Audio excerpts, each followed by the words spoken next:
Bismillahirrahmanirrahim. Selamat datang di Kepo Kirim.email podcast bersama saya Fikri Fotullah.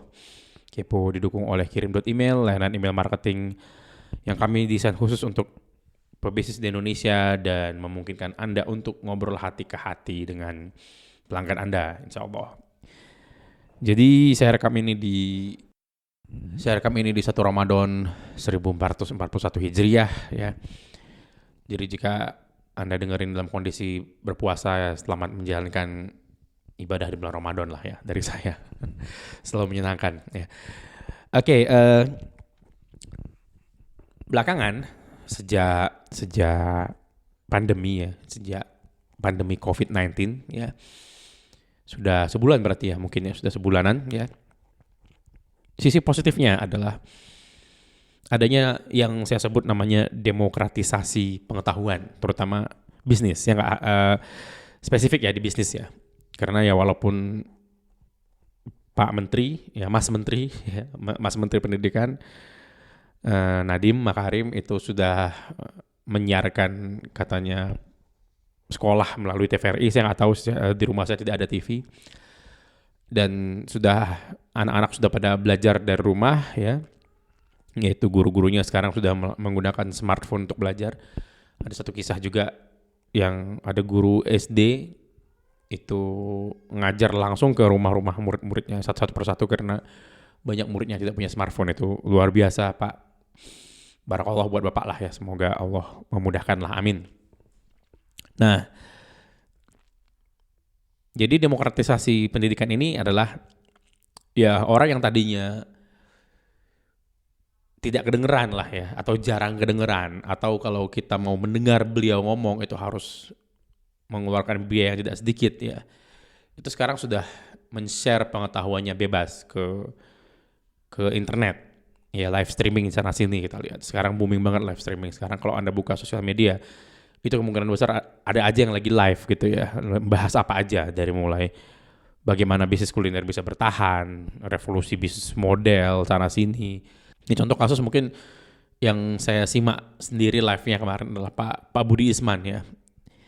Ya mungkin kalau Anda ingin ikut workshopnya Pak Budi Isman atau ikut kelasnya Pak Budi Isman, itu Anda harus merogoh saku yang dalam lah ya gitu ya. Mungkin relatif dalam untuk beberapa orang ya. Walaupun ya buat saya itu angka yang termasuk biasa lah ya untuk kelas bisnis, apalagi yang ngajar pengalamannya seperti beliau gitu kan ya. Tapi kemarin beliau live dan beliau buka channel YouTube yang materinya bagus sekali menurut saya ya, yang mungkin sesuatu yang jika tidak ada krisis seperti sekarang, jika tidak ada wabah seperti sekarang ya, itu Pak Budi mungkin tidak kepikiran untuk melakukannya gitu loh. Ya, alhamdulillah. Jadi banyak sekali sisi positif dari COVID-19, walaupun saya tahu banyak yang sedang berjuang juga di tengah wabah ini ya. Dan apresiasi tertinggi saya ya bagi teman-teman pengusaha yang masih berbagi sana sini, baik itu berbagi pengetahuan, berbagi sembako, berbagi produknya yang digratisin sana sini gitu ya. Padahal ya mungkin kalau kita lihat kondisi keuangan dia sendiri juga lagi carut marut ya. Kondisi bisnisnya juga lagi tiarap banget, tapi dia masih berbagi sana sini. Dan saya tahu itu ada orang-orang seperti itu. Saya nggak akan nyebut namanya ya. Saya tahu, saya ngeliat sendiri gitu kan ya, teman-teman saya sendiri itu kondisinya juga pada nggak jelas, mikir bertahan aja udah susah, tapi masih sharing sana sini, masih nyariin orang untuk dibagiin makanan langsung. Itu luar biasa menurut saya. Ya, apresiasi tertinggi dari saya, dan saya doakan semoga Allah yang membalas, amin. Ya. Nah, sisi positifnya adalah itu ya, ilmu sekarang jadi mendatangi kita, kalau boleh saya bilang. Ya. Saya rekam ini juga lagi ada sedikit polemik tentang kartu prakerja ya, di mana pemerintah membagikan kartu prakerja yang bisa ditukar dengan pelatihan ya, yang akan menjadi materi saya hari ini, bukan prakerjanya ya tapi pelatihan bisnisnya. Sesuatu yang dulu menantang banget untuk didapat, paling tidak saat saya memulai itu saya menantang banget ya untuk mendapatkan ilmu-ilmu yang sekarang bersebaran di Facebook ya. Saya nggak mau berandai-andai, saya nggak mau bilang andai kata dulu saya belajar ini lebih cepat, saya akan jadi pebisnis lebih baik. Saya nggak mau bilang itu, saya nggak mau berandai-andai. Buat saya berandai-andai merusak keimanan. Jadi saya akan mengatakan ya dulu intinya saya ingin belajar itu tidak seperti sekarang. Sekarang itu malah kebalikan ya. Ilmu itu mendatangi, ilmu paling nggak ilmu dunia ya, ilmu bisnis itu mendatangi. Saya duduk diam-diam aja, duduk bentar buka Facebook sebentar, atau bahkan Facebook yang nggak dibuka gitu kan ya. Mungkin di HP Anda ada dapat notifikasi bahwa si Anu lagi live ya. Luar biasa. Ya, dulu untuk mendapatkan ilmu-ilmu yang diajarkan di live streaming itu harus keluar biaya yang luar biasa mahal. Mungkin Anda yang mulai bisnis online itu sebelum saya mulai di 2008. Ya, dulu forum-forum itu berbayar banyak kan, ya materi-materi itu banyak kan berbayar, ya saya bayar untuk bisa belajar, ada yang nipu ya, ada yang udah bayar terus nggak jelas, itu banyak dulu ya. Nah sekarang yang dulu berbayar-bayar itu udah dibahas gratis ya. Belum lagi kalau kita bongkar Facebook itu luar biasa. Saya kemarin ada ngikutin live streaming seorang advertiser Shopify ya, beliau punya toko online di Shopify, orang bule ini. Dari awal sampai akhir proses ngiklannya itu dia tunjukin luar biasa, 28 menit kalau nggak salah videonya. Ya, saya simak itu luar biasa, ngiklan Facebook Ads di 2020 dari mulai sampai akhir untuk toko online. Wah itu sesuatu yang dulu itu saya mimpi pun juga mungkin nggak ada ya. Nah itu satu sisi positifnya, tapi ya lagi semua hal datang dalam dua sisi ya. Dan berlimpahnya ilmu seperti sekarang, dan seperti saya bilang tadi ya, ilmu sekarang seperti dihantar ke kita nggak nyari, itu dianterin gitu ya. Itu datang dengan konsekuensi juga ya. Mulai kemarin itu banyak banget diskusi ke saya, itu mulai dari mana mas saya, terutama orang-orang yang di PHK.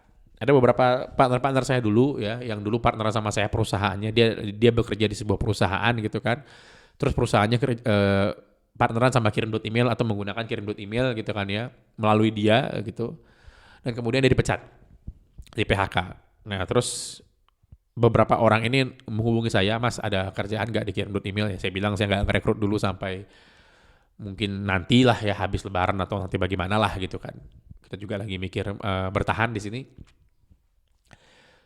Tapi saya kasih beberapa solusi buat mereka. Ini cara tercepat untuk making money. Saya kasih beberapa video-video itu gitu kan ya. Dan alhamdulillah beberapa mulai jalan. Tapi ya 2-3 hari kemudian mereka balik lagi ke saya. Mas abis ini ngapain? Ini gimana nih, banyak banget nih mas, mana dulu? Nah gitu ya. Dan gak satu orang yang seperti itu ya. Bingung. Dan orang-orang yang bingung ini bukan orang-orang newbie terus dia nggak pinter. Enggak, salah. Ini profesional yang tadinya kerja sangat bagus ya. Waktu di perusahaannya yang lama, paling nggak waktu kolaborasi dengan kita ya, dikirim email, itu mereka orang yang sangat pinter ya, kerja profesional, cepat, bagus ya. Jadi ini bukan orang kaleng-kaleng lah gitu kan ya, yang manja, yang aku mau ini, mau duit. Enggak, mereka bukan orang seperti itu. Tapi ya mereka juga masih bisa bingung. Lalu saya kepikiran ya, orang-orang yang seperti mereka aja bingung ya, bagaimana dengan orang-orang ya yang kita bilang yang dapat kartu prakerja itulah gitu ya, yang mungkin golongan ekonominya tuh di bawah gitu kan, atau yang buta sama sekali tentang bisnis online, yang sekarang terpaksa harus beradaptasi dengan bisnis online. Saya pikir wah ini akan sangat membingungkan sekali pasti bagi mereka gitu, karena ya tadi ya, jika Anda hanya belajar dan tidak mempraktekkan apa yang Anda pelajari, itu hanya akan jadi informasi gitu loh ya, di kepala Anda dia akan jadi informasi. Sudah, itu saja informasi. Apa baiknya informasi ya? Tidak ada, informasi itu netral, tidak baik, tidak buruk gitu loh ya. Nah, jadi dia harus dipraktekkan, dan yang lebih menantang lagi, dia harus dites, harus dieksperimenkan. Nah, mempraktekkan mungkin satu hal, tapi mengeksperimenkan untuk menemukan mana yang tepat, ini butuh beberapa kali kegagalan. Dan tidak semua orang sanggup menerima kegagalan-kegagalan ini. Banyak yang frustasi ya, sebelum dapat formulanya, tanda petik lah mungkin gitu ya, mundur langsung gitu loh. Banyak yang seperti itu ya. Nah jadi kita akan bahas di sini, belajar yang mana dulu. Jika Anda pernah ngikutin podcast saya yang dulu banget, sebelum Kepo saya punya podcast dulu, episode pertamanya juga sama ya, belajar yang mana dulu, karena itu yang membingungkan banget. Dan di Kepo sendiri di episode 50, silakan Anda ke kepo.blog/50, itu juga saya ngobrol ke Mas Wintor, bahas yang sama ya, belajar yang mana dulu ya, karena emang ini penting, ini pondasi gitu loh ya. Jika pondasinya tepat, Anda bisa belajar banyak. Jika di awal Anda sudah carut marut, itu kedepannya akan makin carut marut gitu kan. Karena yang buat saya sih yang yang menantang di belajar bisnis online itu bukan banyaknya materinya, bukan, tapi betapa cepatnya materinya berubah. Nah, itu yang menantang. Materinya sangat dinamis, pijakan Anda sangat tidak stabil gitu loh. Ya, pondasinya sangat tidak stabil. Jadi pondasi SEO yang Anda pelajarin mungkin 2, 3, 4 tahun lalu sudah ada yang berubah sekarang gitu loh. Ya. Beda dengan ilmu-ilmu seperti akuntansi. Ya. Akuntansi relatif sama. Begitu Anda menguasai pondasinya dengan kuat dan kokoh, Anda bisa dilempar ke bisnis yang sangat beragam, 13 jenis bisnis berbeda gitu misalnya. Anda masih bisa mengcover 13 bisnis itu dengan satu pondasi akuntansi yang sama gitu loh ya. Nah, ini berbeda dengan saluran dengan belajar bisnis di internet gitu, atau belajar bisnis online ya. Pondasinya Facebook dan Google itu berbeda. Ya. Walaupun sama-sama Facebook Ads dan Google Ads itu berbeda. Pondasinya SEO dengan channel lain seperti email marketing gitu itu berbeda. Dan lagi pondasi itu berubah ya. Dulu saat saya start email marketing itu mayoritas orang baca email tuh dari desktop atau dari laptop gitu loh ya. Terus berubah, orang baca dari BlackBerry. Dulu layar BlackBerry itu kan square dan kecil. Sekarang berubah lagi ke mobile juga tapi besar gitu kan. Layar itu besar, ada yang 6 inci, ada yang intinya di atas 5,5 inch diagonalnya gitu kan ya. Ya harus lebih visual, lebih menarik dan lain-lain. Dulu baca email di BlackBerry nggak usah mikirin visualnya gitu kan ya, kebaca aja syukur gitu. Sekarang udah harus mikirin visual cantik, harus ada GIF, gambar dan lain-lain ya. Nah, itu yang saya maksud pondasinya sendiri berubah gitu loh ya. Nah, sekarang apa-apa mobile first, ngirim email tuh harus mobile dulu gitu loh yang dipikirin ya. Dan email juga sudah sekarang lebih interaktif daripada dulu kan. Kita bisa masang gambar bergerak di dalam email dan lain-lain. Nah, tantangannya di sini. Betapa dinamisnya perubahan di bisnis online yang membuat orang terus bingung ya. Mas, yang belajar ini setengah mati Mas, nanti kalau nggak kepake gimana? Ya bisa jadi, banyak yang seperti itu. Ya banyak yang saya pelajari dulu sekarang udah nggak kepake lagi. Memang benar ya. Nah, jadi pertanyaan pertama yang biasa saya tanyakan ke diri saya sendiri adalah pertanyaan yang saya dapat dari Jeff Bezos ya. Jeff Bezos selalu nanya ke timnya, apa yang tidak berubah? Jadi bukan apa yang berubah. Yang ditanya adalah apa yang tidak berubah. Nah, ini prinsip yang bagus saat Anda ingin belajar sesuatu. Apa yang tidak akan berubah? Ya. Apa yang 10 tahun lagi dia nggak akan berubah gitu loh. Ya, Facebook Ads 10 tahun lagi mungkin ya insya Allah ya kalau kita masih panjang umur gitu kan ya, amin. Itu mungkin sudah nggak karuan gitu kan ya, algoritmanya sudah berbeda. Wong dari Facebook Ads mulai dulu sampai sekarang aja udah berubah banget gitu kan. Begitu juga dengan SEO, YouTube, Instagram itu sudah berubah total mungkin ya kalau mereka masih ada ya gitu kan ya. Nah, pertanyaannya apa yang tidak berubah? Itu dulu yang dikuasai. Apa yang tidak berubah? Kalau kita pelajari itu, kita kuasai itu, kita akuisisi skill itu, dia tidak berubah sampai 10-20 tahun ke depan, kira-kira kalau kita panjang umur ya. Atau kalaupun dia berubah itu lama gitu loh. 10, 20, 30 tahun lagi baru dia berubah gitu kan. Nah, apa itu? Itu Anda pelajari duluan. Ya, buat saya yang tidak berubah itu adalah komunikasi, which is dalam bisnis itu copywriting lah ya. Marketing communication gitu loh. Itu dari dulu saya pelajari sampai sekarang pondasinya hampir tidak berubah ya. Misalnya ya bagaimana membuat orang tertarik dengan apa yang kita bilang ya, bagaimana membuat orang berhenti scrolling ya kan, scrolling sosial media terus membaca materi kita. Itu dari dulu prinsipnya nggak berubah, dia hanya berubah medianya dari banner dari dulu newsletter fisik ya yang di print, terus berubah jadi banner raksasa di pinggir jalan, berubah lagi jadi iklan di TV, yang sekarang berubah jadi iklan online ya. Media berubah tentu saja, tapi prinsip di belakangnya tidak berubah, yang dimana artinya kita harus bisa menarik perhatian orang dengan kata-kata ya. Nah, kemampuan komunikasi ini berubah lagi menjadi video, yang dimana videonya itu ya komunikasi juga tuh intinya, yang dimana tulisan-tulisan tadi berubah menjadi skrip yang dibaca orang di video gitu kan ya, berubah lagi gitu loh, tapi prinsipnya sama ya. Hal-hal yang membuat orang tertarik mungkin 30-40 tahun yang lalu dengan sekarang itu tidak banyak berubah. Sifat dasar manusia itu hampir mirip. Ya. Intinya orang harus jawab, ini manfaatnya buat kita apa? What's in it for me? Ya. Yang dimana for me-nya di sini adalah artinya pembeli kita. Ya mau sebagus apapun kalau si yang baca ngerasa nggak ada manfaatnya buat dia akan kabur gitu loh. Ya. Itu prinsip yang nggak berubah dari dulu. Dari dulu saya belajar copywriting di 2008 lah ya. Saya beneran baru tahu apa itu copywriting gitu kan. Sampai sekarang itu ya masih itu aja gitu kan ya. Prinsipnya masih begitu gitu loh. Nah itu pertanyaan pertama. Jadi dari sekian banyak ilmu yang Anda pelajari, misalnya Anda bingung memilih antara 10 materi yang berbeda mana duluan. Anda tanya dari 10 materi ini mana yang tidak berubah. Ya kemarin di salah satu di daftar materi kartu prakerja itu adalah bagaimana menghasilkan uang dari YouTube. Ya itu udah jelas berubah banget ya. Uang dulu dari YouTube berdiri sampai sekarang udah berubah gitu kan ya. Mungkin YouTuber paling tahu. Dulu kemarin saya ngobrol sama salah seorang YouTuber ya gitu. Dulu dapetin 10-20 juta dengan jumlah subscriber yang lebih sedikit itu lebih gampang daripada sekarang yang udah subscribernya ratusan ribu juga dapatnya masih ya 8-10 juta juga gitu kan ya. Nah itu artinya kan perubahan ya. Artinya making money di YouTube juga perubahan. Nah apa yang gak berubah dari YouTube adalah how to make content, bagaimana cara membuat konten. Itu gak berubah. Ya bagaimana membuat konten yang menarik. Kenapa? Ujung-ujungnya kalau udah bahas konten itu bahas niche. Dari bahas niche bahas ya apa yang menarik. Bagaimana cara menghook orang di depan supaya nggak kabur dan yang lain itu dari dulu nggak berubah ya. Nah itu jelas lebih fokus materinya ya. Dan monetize di YouTube itu banyak cara, tidak hanya ngiklan di YouTube cara monetize-nya. Banyak orang juga, contoh teman saya YouTuber tadi itu dari iklan YouTube cuman 10 jutaan, tapi dari endorsement dan dari review yang dia bawa ke YouTube-nya itu bisa 3-4 kali lipatnya itu gitu loh. Ya, jadi monetizing itu kan bisa banyak cara ya. Ya.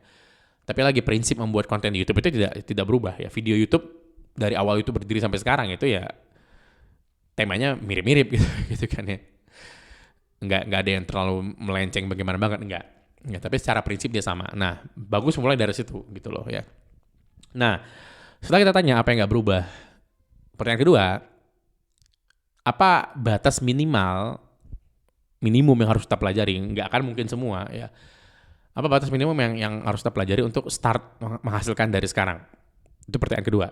Ya, ini strategi belajar dalam bisnis lah ya. Jadi jangan kalau saya dulu bilangnya ada 2 metode belajar. Saya belajar dari Pat Flynn, mungkin pada tahu ya.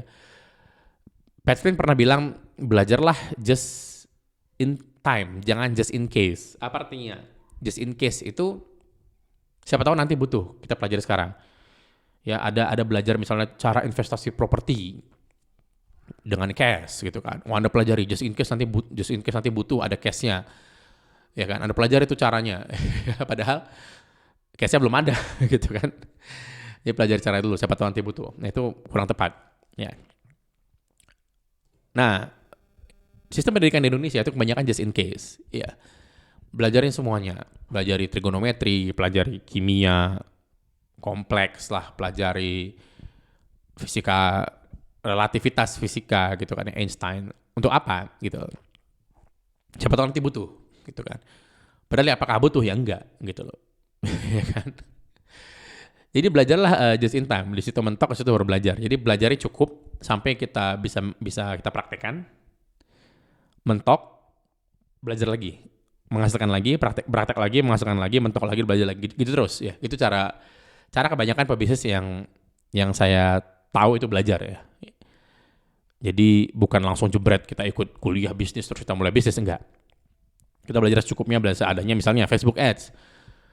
Fokus gimana cara menghasilkan paling enggak 10 juta pertama di Facebook Ads ya. Belajar, itu enggak perlu riuh banget belajarnya, enggak menurut saya ya. Karena kita harus belum harus belajar yang sampai formula scale up yang bagaimana banget, enggak. Ya belajarnya sampai dia menghasilkan. Belajar targeting yang tepat, belajar bikin ads copy, ads kreatif lagi, balik ke prinsip ya, dia nggak berubah kan. Ads kreatif, ads copy itu copywriting, dan ads kreatif gambar yang menarik itu nggak berubah prinsipnya ya.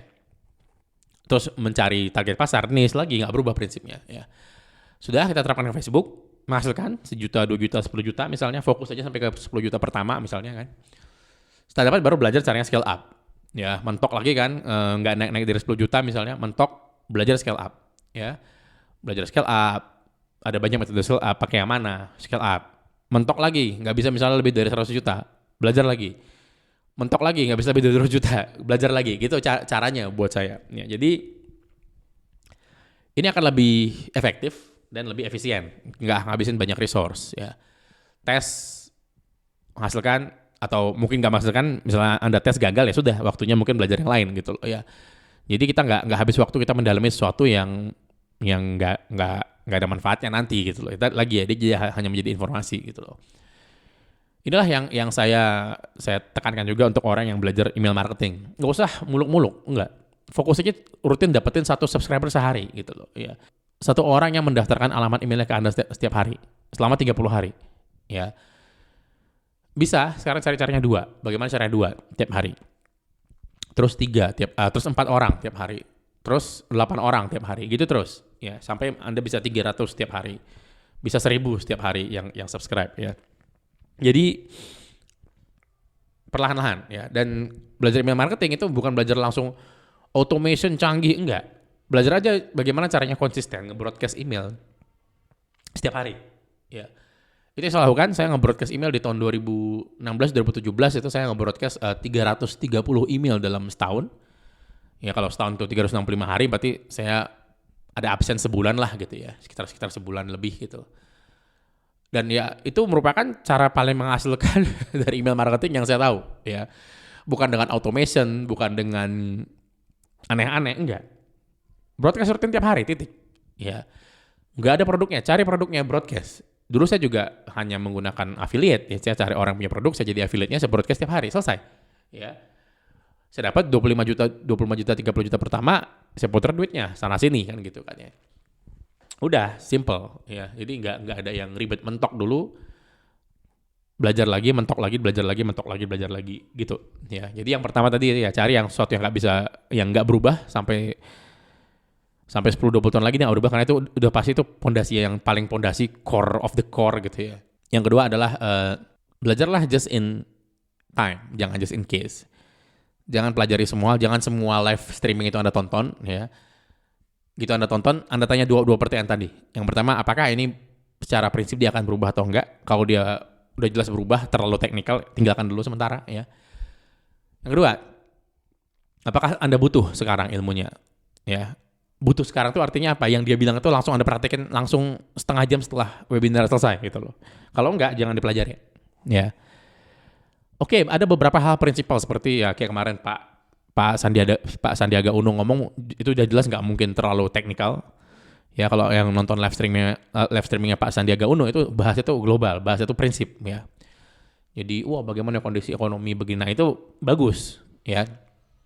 Itu menjawab pertanyaan pertama ya. Yang dibilang Pak Sandiaga Uno mungkin nggak akan berubah sampai 10 tahun ke depan. Tapi lagi, apakah itu ada manfaatnya bagi Anda sekarang? Ya, apakah Anda itu belajar just in time untuk belajar apa yang dibilang sama Pak Sandi? Karena mungkin levelnya Pak Sandi dengan levelnya kita mungkin beda gitu kan ya. Beda bisnisnya. Pak Sandi lagi krisis, mungkin beliau makin kaya gitu kan ya. Jadi apakah yang beliau tahu itu bisa kita terapkan sekarang? Mungkin belum tentu.